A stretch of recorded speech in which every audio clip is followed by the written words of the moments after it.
Bismillahirrahmanirrahim. Dear students, I'm Muhammad Ishan Yaqub. Today we will talk about our next topic that is the vector operations part 2 and हम आज के lecture के अंदर vector operation जो है one वाले हिस्से का सेकंड पार्ट जो है वो पढ़ रहे हैं and this topic is related to our course it's fundamental of mechanics PHY 321 BS Orthotics and Prosthetics semester first morning fall 2021. So, in the previous lecture, we have discussed about vectors in three dimension, vector resolution, components जो है उसके ऊपर बात की थी हमने, फिर हमने डायरेक्शन ऑफ कोसाइंस के ऊपर बात की थी, फिर उसके बाद हमने वेक्टर एडिशन और इन सब के ऊपर बात की थी। फिर लास्ट लेक्चर के अंदर जो है उसके अंदर कुछ पार्ट जो है हमने वेक्टर ऑपरेशंस के ऊपर बात की थी और वेक्टर ऑपरेशंस के हवाले से हमने उसके मल्टीप्लिकेशन ऑफ वेक्टर्स के हिसाब से बात की थी स्केलर मल्टीप्लिकेशन के हिसाब से फिर we talk about how many types of the vector multiplication and we discuss about the dot product and vector product तो डॉट प्रोडक्ट जो है वो हमने तकरीबन कम्प्लीटली सॉल्व कर लिया था वेक्टर प्रोडक्ट जो था वो हमारा लास्ट टाइम रहता है तो हम उस हवाले से हम अपनी चीज़ों को और बातों को वेक्टर प्रोडक्ट की प्रॉपर्टीज और उसकी एक्सपेंशन के हिसाब से स्टडी करेंगे सो मल्टीप्लाइंग द वेक्टर मल्टीप्लाइंग के हिसाब से वेक्टर जो है वो दो एग्जांपल थी यू कैन सी है एक स्केलर मल्टीप्लिकेशन हो सकती है वेक्टर मल्टीप्लिकेशन हो सकती है तो हमने लास्ट टाइम भी पढ़ा था there are two ways to multiply a vector by a vector so you can say here the first way to produce a scalar quantity and it is called a scalar product और dot product तो पहला तरीकाकार तो ये है कि आप एक स्केलर क्वांटिटी जो है एज अ रिजल्टेंट के तौर पे हासिल करें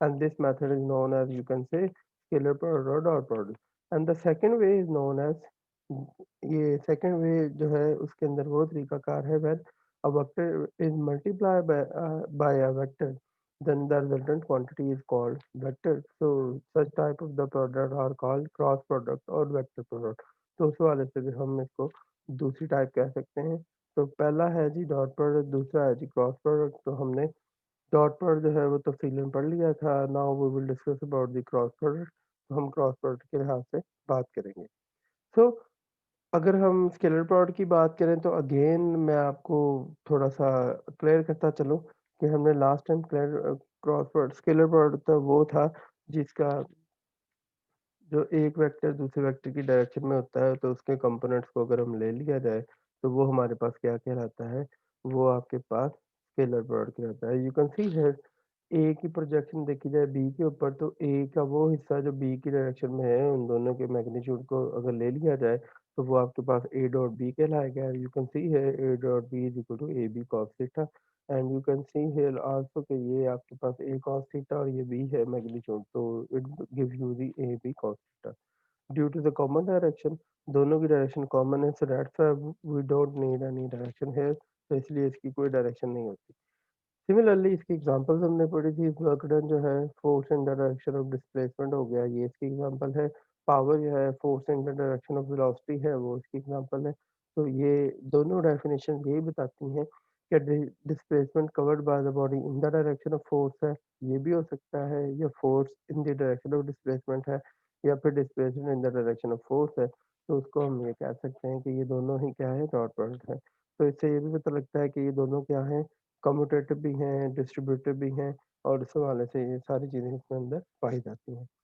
तो ज्योमेट्रिकली हमने ये देखा था ये कहने की क्या कोशिश करता है तो ज्योमेट्रिकली देखा जाए तो ये आपके पास क्या है कि magnitude of one of the one vector है इन सब की मैग्नीट्यूड जो है scalar component of the second vector along the direction of the first vector होना चाहिए तो ये आपके पास जो है वो सबसे इम्पोर्टेंट बात थी कि ये मैग्नीट्यूड के बाद से फिजिकल मीनिंग बताते हैं so you can see here also तो बी है अगर in the direction of A देखा जाएगा तो it will be A B cos theta अगर A in the direction B देखा जाएगा it is A cos theta तो इस वजह से आपके पास ए डॉट बी या बी डॉट ए और A cos theta B cos theta के हिसाब से हम इसको सॉल्व कर सकते हैं ये भी हमने लास्ट लेक्चर में पढ़ लिया था सो इसकी प्रॉपर्टीज हमने कुछ पढ़ी हैं वो हमने डिस्कस कर ली हुई हैं उस हवाले से हमने इसके कंप्यूटेशंस को जो है वो सॉल्व करने के लिए लास्ट टाइम डिस्कस किया था कि ए वेक्टर है बी वेक्टर है और वो डू है ए डॉट बी तो वो ये हमने यहाँ पे कंपोनेंट वाइज अप्रोच इस्तेमाल की थी कि ये ए वेक्टर पूरे का पूरा यहाँ पे मौजूद है हम इसके हवाले से जी, तो ये ए वेक्टर मौजूद है यहाँ पे, ये बी वेक्टर मौजूद है, तो आपके पास क्या जी, आपने अब ए को बी से मल्टीप्लाई कराना है, तो मल्टीप्लाई करने का तरीका क्या होगा कि ए डॉट बी सारे के साथ होगा, फिर ए डॉट वाई मल्टीप्लाई होगा सबके साथ, ठीक है जी। फिर इसके बाद आपके पास ए डॉट सी मल्टीप्लाई होगा तीनों के साथ। तो हमारा तरीकाकार ये देख लें, लास्ट लेक्चर में भी एक स्टूडेंट ने क्वेश्चन पूछा था कि ये किस तरह मल्टीप्लिकेशन हो गई है, तो हम इसको थोड़ा सा एक्सप्लेन करते चले कि ए एक्स कंपोनेंट जो है वो पहला कंपोनेंट था, उसने इस पूरे वेक्टर के साथ क्या करना है, डॉट प्रोडक्ट लिया जाएगा। तो ये आप देख सकते हैं यहाँ पे क्या है, ये कंप्लीट बी वेक्टर है और A X component I unit vector को हम बी एक्स बी वाई और बी जी के साथ क्या कर रहे हैं, डॉट प्रोडक्ट ले रहे हैं। इसी तरह फिर प्लस का आ जाएगा, प्लस ऐड हो गया ए वाई और ये पूरे बी वेक्टर के साथ, ठीक है जी। और फिर ए जी और ये पूरे बी वेक्टर के साथ ऐड हो जाएगा। So you have a very simple वे कि आपके पास ए एक्स ने भी इन तीनों को मल्टीप्लाई होना है, फिर ए वाई ने भी होना है और फिर ए जी एक्स ए जी के यूनिट वेक्टर वाले हिस्से ने भी होना है। तो ये सारे के सारे हिस्से के साथ मल्टीप्लाई होंगे, जिसके नतीजे के अंदर हमारे पास जो है वो टोटल कितनी टर्में बन जाएगी, 9। सो वी हैव हियर, पहली एग्जांपल ही ले लें, पहले हिस्से को ही सॉल्व कर लें अगर हम, तो we have here A X dot B X I dot I. तो ये वाला पहला हिस्सा बन गया A X dot B X dot I dot I. फिर इसके बाद ए एक्स बी वाई, ये पहला कंपोनेंट, दूसरा कंपोनेंट और ये तीसरा कंपोनेंट। तो we have here A X B X I dot I, A X B Y I dot J. तो A X B Y I dot J आपके पास आ गया। फिर उसके बाद A X B Z I dot K आ गया। तो ये हमारा पहला हिस्सा कंप्लीट हो गया। फिर again we will do for A Y, you can see here this is A Y B X J dot I, फिर A Y B Y J dot J, फिर A Y B Z J dot K आ जाएगा। तो ये आपके पास क्या जी, second part complete हो जाता है। Now then for third way, तो आपके पास क्या है, ए जेड के यूनिट वेक्टर ने पहले बी एक्स के साथ वाले हिस्से के साथ, फिर बी वाई वाले के साथ, फिर इसी तरह से आपने बी जी वाले के साथ करना है।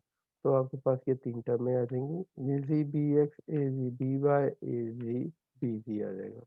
सो we have here A X B X, ये पहला हो गया, बाकी सारे क्या आ जाएंगे जी, जीरो हो जाएंगे। तो इस वाले से ए वाई बी एक्स हो गया, ये जीरो हो जाएगा, ए वाई और ये सारे जीरो हो गए, सिर्फ और सिर्फ x x I dot I J dot जे और जी डॉट जी या के डॉट के वाले जो है वो सिर्फ वन वन रह जाएंगे, बाकी सारे जो है वो डॉट प्रोडक्ट की प्रॉपर्टी को इस्तेमाल करते हुए जीरो जीरो हो जाएंगे। So we have a final answer is A dot B is equal to A X B X plus A Y B Y plus A ji B Z आ जाएगा। तो उस वाले से ये हमारे पास क्या आ जाएगा जी, डॉट प्रोडक्ट की कंपोनेंट्स बन जाएंगे। तो ये हमने लास्ट लेक्चर के अंदर स्टडी भी किया था और उस वाले से फिर हमने इसको वेरीफाई भी किया था। Now for this time, for the case of vector product, तो आपके पास हमने लास्ट लेक्चर में डिस्कस किया था कि वेक्टर प्रोडक्ट जो है एक्चुअली तौर पे वो हमें क्या देता है कि रोटेशन देता है। तो it's give us the rotation here. तो ये आपको क्या दे रहा है, basically giving you the rotation. तो ये रोटेशन है, तो रोटेशन जो होगी वो किधर से किधर होनी है, it start from first vector. तो यहाँ से स्टार्ट होती है, it start from this vector and ends on C vector direction. तो ये एंडिंग पॉइंट है, ये स्टार्टिंग पॉइंट है, you can see here also कि हम इसका कलर अगर चेंज कर लें, तो ये ए वेक्टर है, बी वेक्टर है, तो अगर आपका वेक्टर ए बी की तरफ क्या करता है, रोटेट करता है, तो जो उसका आंसर होगा it will be equal to the, you can say a cross b, it can be written as a cross b and it will be equal to a b sine theta and n unit vector, and this n unit vector is basically the again a new direction। और इसको हमने कैसे find out किया था, you can see है कि आपके पास जी ये ए और बी की रोटेशन है अलोंग द बी, तो जो नया वेक्टर होगा वो सी होगा। यू कैन सी हियर, हमने लास्ट लेक्चर में भी डिस्कस किया था, this is your A vector और ये ए वेक्टर है आपका, और ये जो फिंगर्स कर्ल हो रही हैं in the direction of B vector, तो this the third vector electric sum जो है वो ये एक्सप्लेन करता है कि आपके पास क्या होगा जी, थर्ड वेक्टर होगा। For the examples we also discuss about the last lecture में हमने टॉर्क की बात की थी, टर्निंग इफेक्ट जो है R cross F, angular momentum R cross P. इसके ऊपर हमने बात की थी, हमने ये पढ़ा था कि जो टर्निंग इफेक्ट हो या आर क्रॉस पी हो, ये आगे एक फिजिकल क्वांटिटी जो है वेक्टर क्वांटिटी जनरेट कर रहे, तो उस वाले से ये सारे क्या होंगे, वेक्टर प्रोडक्ट की एग्जांपल के तौर पे स्टडी किए जा सकते हैं। सो अब ना now we are able to understand the geometrical meaning of vector product cross product. तो ये आपके पास क्या है, ए क्रॉस बी जो है वो किस तरह से लिखा जा सकता है। तो ये आपके पास ए कंपोनेंट है, ये आपका बी कंपोनेंट है, तो we are going to state that A cross B किसके बराबर होगा। तो आपने बी कंपोनेंट के जो है वो कोऑर्डिनेट्स बना लें। यू कैन सी है, लास्ट टाइम भी हमने डिस्कस किया था कि अगर डॉट प्रोडक्ट होगा तो हमने इसके क्या करने होंगे, पैरेलल वे वाले कंपोनेंट्स इस्तेमाल करने होते हैं। अगर क्रॉस प्रोडक्ट होता है तो आपने इसके क्या करने होते हैं, परपेंडिकुलर कंपोनेंट इस्तेमाल करने होते हैं। तो उस वाले से आपके पास क्या है जी, परपेंडिकुलर कंपोनेंट यूज़ किए जाएंगे। तो ये B sine theta perpendicular component है, this is the A sine theta. तो उस वाले से आपके पास जो ए बी साइन थीटा जो होगा, actually it will give you the perpendicular component and the base component multiplying. तो उस वाले से आपको क्या दे रहा है, एरिया दे रहा है। तो area of parallelogram made by two vector is basically the A cross B. तो आप ये भी निकाल सकते हैं कि ए क्रॉस बी जो है वो आपके पास ये किस तरह से आते हैं। फिर भी अगर आप इसको कंप्यूट करना चाहते हैं तो बहुत सिंपल है, आप ए वेक्टर लें सबसे पहले और ए वेक्टर के कंपोनेंट्स बना लें। तो जस्ट लाइक हमने प्रीवियस लेक्चर में किया था, ये वाला हॉरिजॉन्टल कंपोनेंट है, it is A cos theta and this one is known as, you can say, कि मैंने अपने से बना रहा हूँ ताकि आपको समझ आ जाए बात की, ये है जी ए साइन थीटा, ठीक है जी। So this is A sine theta, this is A cos theta. तो अब ए cos थीटा वाला कंपोनेंट तो आता था स्केलर प्रोडक्ट के अंदर, जो ए बी cos थीटा बन जाता था, हम वो नहीं कर रहे थे, इसलिए हम ये वाला हिस्सा नहीं ले रहे, बल्कि हमें अब सेकंड कंपोनेंट चाहिए होगा, तो इसलिए हम सेकंड कंपोनेंट ले रहे हैं।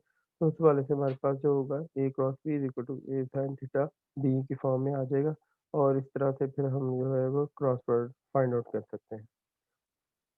सेम ही क्रॉस प्रोडक्ट के हवाले से जो है हमारे पास इसकी टोटल 6 से 7 जो है वो प्रॉपर्टीज हैं। जो सबसे पहली प्रॉपर्टी है वो ये है, the vector product is anti commutative. जो सबसे इम्पोर्टेंट बात है कि A cross B does not equal to B cross A, ये आप लोगों ने पहले भी पढ़ा हुआ है। तो you can see here A cross B is not equal to B cross A, इनके अंदर माइनस के साइन का फर्क होता है। तो याद रखिएगा कि A cross B is not equal to B cross A, actually it's equal to minus of B cross A होता है, ठीक है ना। तो उस वाले से ये आपके पास A cross B is equal to minus B cross A लिखा जा सकता है। The factor is vector product is distributive over addition. तो एक इम्पोर्ट जो सिमिलर पॉइंट है वो ये है कि जस्ट लाइक डॉट प्रोडक्ट, जो वेक्टर प्रोडक्ट होता है वो भी क्या है, डिस्ट्रीब्यूट हो जाता है एडिशन के ऊपर। तो आप देख सकते हैं कि ए क्रॉस जो है वो डिस्ट्रीब्यूट हो गया बी प्लस सी के ऊपर, तो वो लिखा जा सकता है A cross B plus A cross सी। तो ये डिस्ट्रीब्यूशन की प्रॉपर्टी जो है इसको हम कहते हैं डिस्ट्रीब्यूटिव प्रॉपर्टी ओवर एडिशन। तो एडिशन अगर हो रही हो और आप ओवरऑल जो है वो अगर क्रॉस प्रोडक्ट लेते हैं, तो वो इंडिविजुअल क्रॉस प्रोडक्ट और उनकी एडिशन के बराबर होगा। थर्ड पॉइंट जो है that is related to the magnitude of the vector product of two perpendicular vector is maximum. तो याद रखें हमारे पास क्या होगा जी, इसके केस के अंदर A cross B is equal to A B sine 90, और ये आपके पास क्या है, इसकी मैग्नीट्यूड मैक्सिमम होगी for the case of perpendicular. जबकि डॉट प्रोडक्ट के अंदर यही काम क्या होता था, मिनिमम के लिए किया जाता था, वहाँ पे ये वैल्यू क्या होती थी, परपेंडिकुलर के लिए जीरो। तो A cross B is equal to A B sine 90 degree लिखा जाएगा, तो A cross B is equal to A B आ जाएगा मैक्सिमम में। तो पैरेलल वेक्टर जो होंगे उनका जो वेक्टर होगा वो क्या बनाएगा, नल वेक्टर बनाएगा, जीरो नहीं बनाता, ये याद रखिएगा, नल वेक्टर होगा। तो यू कैन सी है A and B are the two parallel vectors, और हम सपोज करते हैं कि ए वेक्टर है हमारे पास, ठीक है जी, और इसी तरह से हमारे पास बी वेक्टर है। दोनों ही एक दूसरे के क्या है जी, पैरेलल है। अगर आप इन दोनों का क्रॉस वर्ड लेना चाहते हैं तो ऑब्वियसली ये दोनों ही एक दूसरे की डायरेक्शन में है, तो ये कैसे इनका रोटेशन नहीं ली जा सकती। तो आप यहाँ से भी देख सकते हैं कि जो इनकी रोटेशन है वो क्या है, ज़ीरो, नॉट पॉसिबल। तो रोटेशन अगर पॉसिबल नहीं है, नॉट पॉसिबल, अगर रोटेशन भी पॉसिबल नहीं है तो उसके बावजूद आप अगर इसका डॉट प्रोडक्ट मैथमेटिकली लेंगे तो वो आपको क्या देगा, कोई ना कोई आर्बिट्रेरी वैल्यू देगा, बट ये कह रहा है कि रोटेशन की मैग्नीट्यूड क्या होगी, जीरो होगी। सो यू कैन सी है A cross B is equal to A B sine zero degree any unit vector. तो ये आंसर टोटल आ जाएगा जीरो, और ये डायरेक्शन इसके साथ इन्वॉल्व है, तो उस वजह से ये क्या बन जाएगा, वेक्टर बन जाएगा। तो it is called the null vector. तो नल वेक्टर की जो डायरेक्शन होती है वो क्या होती है, आर्बिट्रेरी होती है, वो आर्बिट्रेरी होगी, इस वजह से आपके पास ये पता नहीं चलेगा कि इसकी डायरेक्शन कौन सी है, ठीक है। So the fifth one is the vector parallel of two anti-parallel vector is the null vector. Again, अगर दो वेक्टर प्रोडक्ट कुछ यूं हो, ए हो और ये वाला वेक्टर जो है वो बी हो, और इनकी हम रोटेशन देखें तो ए से बी की तरफ जो रोटेशन बन सकती है वो आपके पास तकरीबन ए से बी तक रोटेशन हो तो रही है, बट इसका जो नेट रिजल्ट होगा वो आपके पास क्या होगा जी, नल वेक्टर होगा। Similarly, we have here कि vector product of vector with itself is a null vector. तो एक ही वेक्टर है वेक्टर ए, और वेक्टर ए को एक ही डायरेक्शन के अंदर रोटेट करना है, इट इज नॉट पॉसिबल। तो रोटेशन क्या होगी जी, नल होगी, डायरेक्शन आर्बिट्रेरी होगी। So you can see here A cross A is equal to A double A sine zero degree, any unit vector A cross A equal to a null vector. So the seventh one is the vector product of two same unit vector is a null vector। तो याद रखें कि आपके पास जितने भी vectors होंगे जो similar होंगे उनका हमेशा जो आंसर होगा वो क्या होगा जी, नल वेक्टर होगा। And the last, the vector product of the two different unit vectors is the third unit vector, that is more important thing in for this case, क्योंकि इस दफ़ा हमारे पास क्या होगा जी, I cross J is equal to K बराबर होगा, J cross K is equal to I बराबर होगा, and K cross I is equal to J बराबर होगा। सो यू कैन सी है कि आई क्रॉस जे अगर लिया जाता है तो थर्ड डायरेक्शन आना शुरू हो जाती है, if you are dealing with the three dimensional case. तो जे क्रॉस के जो है वो आई है, के क्रॉस आई जो है वो आपके पास जे आ जाता है। और अगर हम यही डायरेक्शन रिवर्स करते हैं तो ये डायरेक्शन के साइन क्या है वो रिवर्स होना शुरू हो जाते हैं। ये हमारी सबसे पहली प्रॉपर्टी है वेक्टर प्रोडक्ट की जो हमने डिस्कस की। तो अगर हम आई क्रॉस जे को जो है रिवर्स कर देते हैं ऑर्डर को, तो ये आपके पास कम्यूटेटिव हो जाएगा। कम्यूट होते ही ये माइनस साइन दे देगा। यहाँ पे भी सेम सिचुएशन है, के cross J minus J, I cross K is equal to minus जे। ये हो कैसे रहा है और किस तरह हमने इसको याद रखना है, इट्स वेरी सिंपल। क्या आप इसको अपनी मेमोरी के एड के लिए जो है वो ये तस्वर कर सकते हैं कि आपने इजीली लिख लेना है आई जे और K. It's very simple way to write it. क्या आपने लिखे हैं अपनी मर्ज़ी से 3 लफ़्ज़ लिख लें, आई, जे एंड के, और आई से जे एक सर्कल बना लें, जे से के बना लें एक सर्कल, और के से आई की तरफ एरो लगा लें, ठीक है? जैसा कि आप यहाँ पे देख सकते हैं। तो अगर तो आप इस तरतीब को फ़ॉलो करेंगे तो आपका हमेशा जो आंसर होगा, वो आपके पास क्या रहेगा जी? पॉज़िटिव रहेगा, ठीक है ना? अगर आपके पास यही तरतीब रहेगी तो उसके मुताबिक ये आंसर आपके पास क्या रहेगा जी? पॉज़िटिव रहेगा। अगर आपने इस तरतीब को रिवर्स करना है, फॉर एग्ज़ाम्पल आप कहते हैं कि नहीं हम इस तरतीब को चेंज करता हूँ और मैं के से आई की बजाय आई से के की तरफ जाने की कोशिश करते हैं, तो आपका जो आंसर होगा वो आपके पास क्या आ जाएगा जी? वो नेगेटिव हो जाएगा। As you can see here कि आपने एक फाइनल फॉर्म के अंदर I cross J it is equal to K आ जाएगा। सिमिलरली यहाँ पे आपके पास जे क्रॉस आई जो है वो आपके पास क्या आ जाएगा जी? वो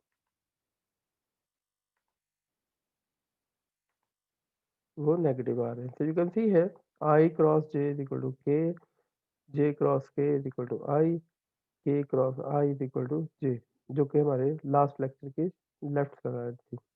यू कैन सी हियर, तो अगर ये नेगेटिव करते हैं तो हम जे से आई की तरफ चलते हैं, तो ये आपके पास क्या होगा जी? माइनस के, और के से जे की तरफ चलेंगे तो ये माइनस आई हो जाएगा। सिमिलरली आई से के की तरफ चलेंगे तो माइनस जे आ जाएगा। सो अगर हम कंपोनेंट्स फॉर्म के लिहाज से देखें तो हमने इसको कैसे सॉल्व कर सकते हैं, वेरी इंटरेस्टिंग।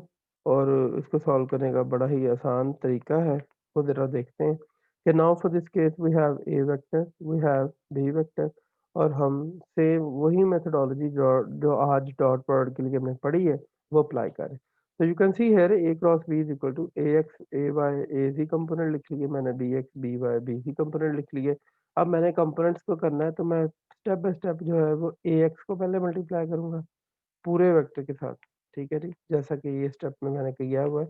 एक्स का क्रॉस प्रोडक्ट लिया है, B X B Y B C, फिर इसके बाद फिर हम ए वाई को करेंगे इसके साथ मल्टीप्लाई। तो you have this row A Y multiply by B X B Y B C, और उस वाले से फिर ए जी जो है ये किया जा सकता है मल्टीप्लाई, ये आपके पास आ जाएगा B X B Y B C. तो ये आपके पास कंप्लीट वेक्टर की फॉर्म में ये सॉल्यूशन आ सकता है, ठीक है ना? तो अब आपने क्या करना है, इंडिविजुअली करना है, तो ये आ जाएगा जी ए एक्स बी एक्स आई क्रॉस आई हो जाएगा।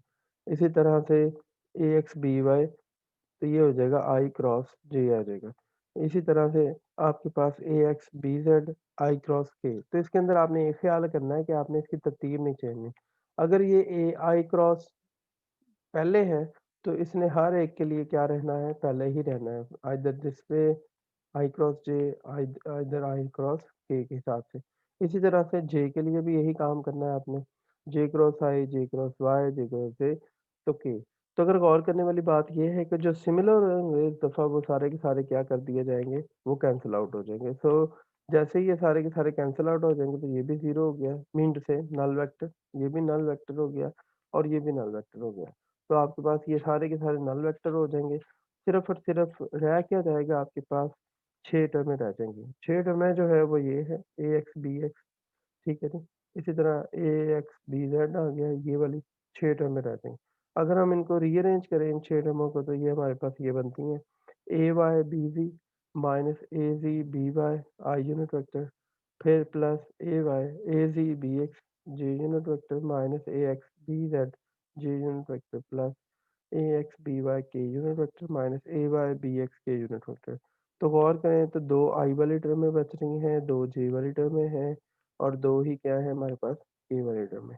तो ये हमारे पास टोटल 6 टर्में बचती हैं, और ओवरऑल आपके पास क्या है जी, I unit vector, J unit vector और के यूनिट वेक्टर बच रहा है। तो इसका मतलब आपके पास इन दोनों का जो क्रॉस प्रोडक्ट है वो आपको कौन सा आंसर दे रहा है जी, वेक्टर क्वांटिटी का आंसर दे रहा है।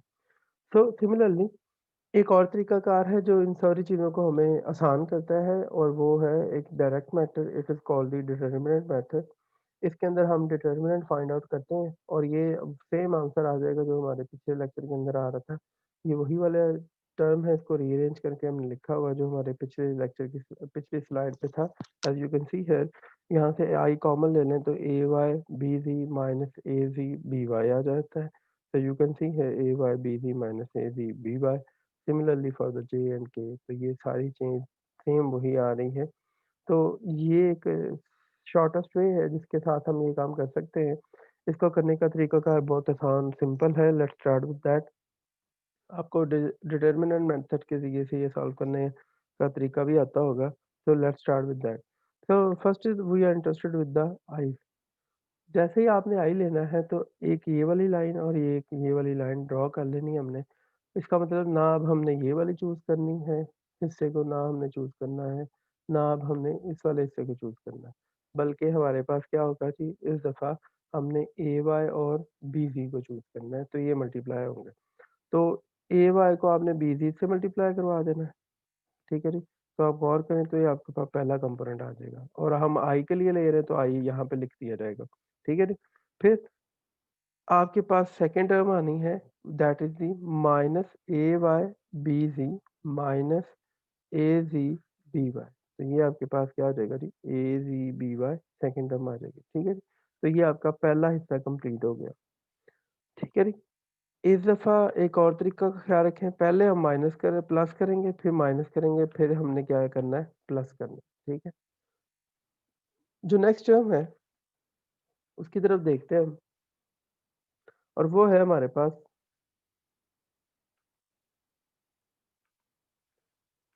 इस दफ़ा जी वाई वाली। तो उस हवाले से देखा जाए तो आपके पास क्या है, इस दफ़ा हमने अब वाई वाले हिस्से को ले लेना है। ये वाला हिस्सा भी छोड़ दिया, ये भी छोड़ दिया और ये पूरा हिस्सा ही हमने क्या किया, छोड़ दिया। तो ये माइनस आ रहा है, तो सबसे पहले यहाँ पे क्या लिखा जाएगा, माइनस जे। तो मैंने यहाँ पे क्या कर लिया, माइनस जे लिख दिया। अब अब ये है कि अब आपने इस पूरे हिस्से को ब्लैक समझना है और ये समझना है कि ये टर्म में है ही नहीं। आपके पास सिर्फ रह क्या जाएगा जी, ए एक्स और बी जी, ठीक है जी, माइनस बी एक्स और बी जी, ए जी। तो यू कैन सी हियर आपके पास इस टर्म के हिसाब से ए एक्स ने किसके साथ मल्टीप्लाई होना है, बी जी के साथ, तो ये पहली टर्म आ गई हमारे पास। फिर बी एक्स ने ए जी के साथ मल्टीप्लाई होना, तो ये आ गई माइनस के साथ, तो ये minus A ji B X आ जाएगा। तो this is our second part, this is second term, ठीक है जी। तो ये हमारे पास ये हिस्सा कंप्लीट हो जाएगा। लेकिन for the next, the last one, वो ये है कि अब आपने क्या करना होगा लास्ट वन के लिए। मैं थोड़ा सा पहले इसको रेज कर दूं। तो द लास्ट वन जो है उसके लिए हमने क्या करना है, वो बड़ा सिंपल और आसान तरीका है कि अब आपके पास क्या आ रही, के कंपोनेंट है। तो के कंपोनेंट के लिए आपके पास जो वैल्यू होगी वो बहुत इजी है। के आपके पास सिमिलरली ऐसे ही हो जाएगा, ए X B Y minus A Y B X आ जाएगा। तो ये आपके पास जो है वो dot product sorry cross product complete हो जाएगा। ये इसकी दो टर्में यहाँ से बनाई जा सकती हैं। तो उस हवाले से हमारे पास जो है ये सारे के सारे काम किए जा सकते हैं। तो इस लेक्चर के अंदर हमने वेक्टर प्रोडक्शन वन के ऊपर बात की थी। इन द नेक्स्ट लेक्चर इंशाल्लाह we will discuss about the vector operation for the three minimally three vector, जिसकी वजह से हम scalar triple product, vector triple product और सैंपल प्रॉब्लम्स को इंशाल्लाह नेक्स्ट लेक्चर में स्टडी करेंगे। मैं उम्मीद करता हूँ कि आप इस लेक्चर की समझ आई होगी। फिर भी किसी किस्म का आपको क्वेश्चन है तो आप डिस्कशन है तो आप हमारे इंटरेक्टिव सेशन को ज्वाइन कर सकते हैं। ज़ूम मीटिंग, व्हाट्सएप ग्रुप और यूट्यूब कमेंट सेक्शन के ऊपर आप ये हमें जॉइन करके हर लिहाज से चीज़ों के बारे में पूछ सकते हैं। अल्लाह हाफ़िज़।